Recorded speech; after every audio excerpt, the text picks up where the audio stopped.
حافظ ابو نعیم اصفہانی نے اپنی کتاب دلائل النبوت میں یہ روایت بیان کی ہے کہ شام کے سفر سے جب یہ قافلہ مکہ پہنچا تو دوپہر کا وقت تھا۔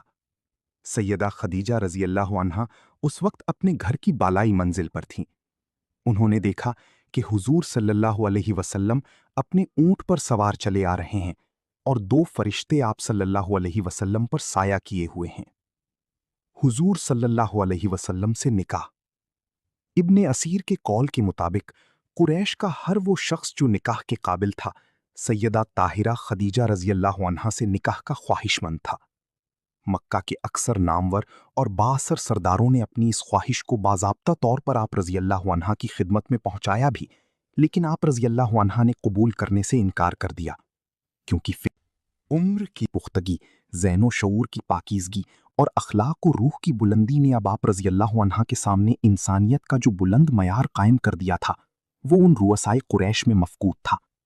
لیکن جب محمد صلی اللہ علیہ وسلم جو اپنی قوم میں صادق و امین کے القابات و خطابات سے معروف تھے کی مبارک، دل پسند اور مقدس صورت سیدہ کے مشاہدے میں آئی تو وہ پہلی نظر ہی پہچان گئیں کہ یہ ہے میرا گوہر مقصد اور مطلوب۔ چنانچہ انہوں نے آپ صلی اللہ علیہ وسلم کے ساتھ نکاح۔ آگے جاری ہے، پارٹ 2 کا انتظار کریں۔